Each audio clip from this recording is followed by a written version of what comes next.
زندگی اخلاق سے گزرتی ہے، شکلوں سے نہیں گزرتی، شکل و صورت سے نہیں زندگی گزرتی، اخلاق سے گزرتی ہے۔ دو واقعے اوپر نیچے ہوئے، ایک خاتون میرے پاس آ کے پھوٹ پھوٹ کے رونے لگی، کہا مولانا میرا خامد کھربوں پتی ہے، اربوں پتی نہیں، کھربوں پتی ہے، اور زبان اتنی گندی ہے کہ مجھے اس نے زندہ مار دیا ہے۔ اور چند دن کے بعد ایک نوجوان ملا، کہا مولانا زندگی کی ہر دولت موجود ہے پر میری بیوی کی زبان بہت گندی ہے، میرا گھر برباد ہو کے رہ گیا ہے۔ ایک جگہ عورت کی تیزی نے گھر کو آگ لگائی ہوئی ہے، ایک جگہ مرد کی تیزی نے گھر کو آگ لگائی ہوئی ہے۔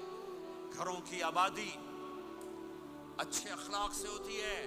بڑوں سے کہتا ہوں چھوٹوں سے رائے لے کر قدم اٹھاؤ، چھوٹوں سے کہتا ہوں ماں باپ کی رائے کو داخل کر کے چلو۔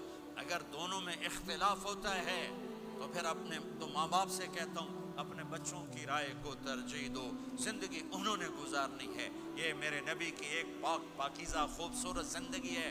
احباب جمع ہے میر حال دل کہلے، پھر التفات دلے دوستاں رہے نہ رہے۔ آپ ایک معاشرے میں رہتے ہیں، آپس میں لڑائیاں بھی ہوں گی، جھگڑے بھی ہوں گے، اور بہت سے ایسے ہوں گے عورت عورت سے نہیں بولتی، مرد مرد سے نہیں بولتا۔ ایک بات آپ سب سے کہتا ہوں، یہاں سے اٹھ کر سب ایک دوسرے کو جو لڑے ہوئے صلح کر لینا، ایک دوسرے کو معاف کر دینا، ایک دوسرے کے گلے لگ جانا، ایک دوسرے سے درگزر کا معاملہ کر دینا۔ اور خامد اور بیوی اگر لڑے ہوئے ہوں تو ان کی صلح اتنی طاقتور چیز ہے کہ ان کے صلح کرتے اللہ ان کے پچھلے سارے گناہ معاف کر دیتا۔ شیطان روزانہ اپنی کچہری لگاتا ہے، شیطانوں سے پوچھتے ہمیں کی کر کے آئے ہو؟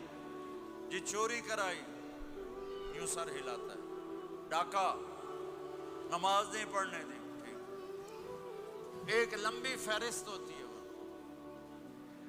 ایک لنگڑا شیطان کالا جا پچھو کھلو کے آندا ہے، استاد جی میاں بیوی نے لڑایا، کہا پتر شاباش تو اگاں آ جا آ جا آ جا آ جا آ جا، اس کو گلے لگاتا ہے، اس کو پاس بٹھائے، اور کمبخت تو یہ ہے اصل کام۔ خامد اور بیوی کی لڑائی نسلیں برباد ہو جاتی ہیں، نسلیں۔ ہر کلاس میں ٹاپ کرنے والے لڑکے نے 2 دفعہ خودکشی کی کوشش کی، ماں باپ کی لڑائی، ماں باپ کی لڑائی۔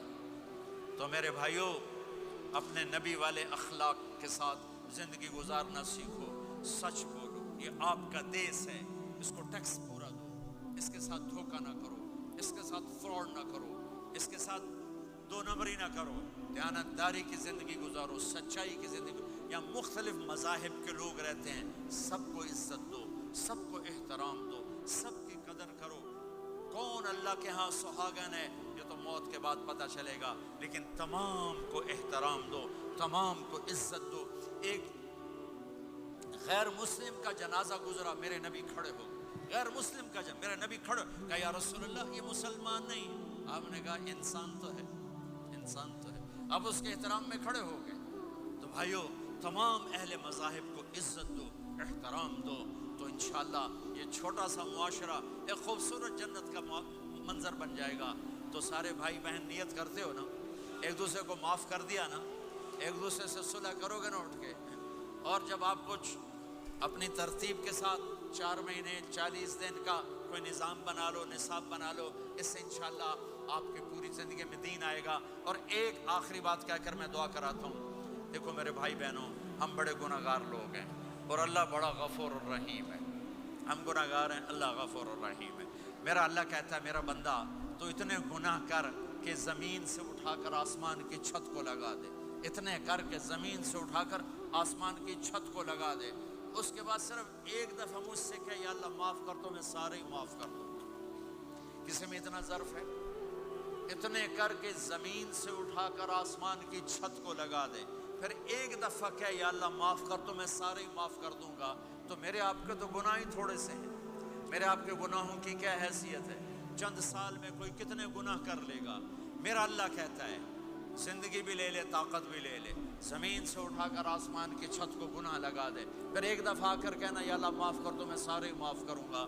تو میرے اللہ کو معاف کرنا پسند ہے، توبہ کرنا پسند ہے۔ میں ان ساری مسورات سے بھی درخواست کرتا ہوں، آپ سے بھی درخواست کرتا ہوں، آج تک جو ہم نے کیا یا اللہ میری توبہ، آئندہ تیری مان کے چلوں گا، اس کی نیت کرتے ہو سارے بھائی بہن؟ کرتے ہو تو میرے ساتھ کہو ایک دفعہ یا اللہ میری توبہ، پھر کہو یا اللہ میری توبہ، پھر کہو یا اللہ میری توبہ۔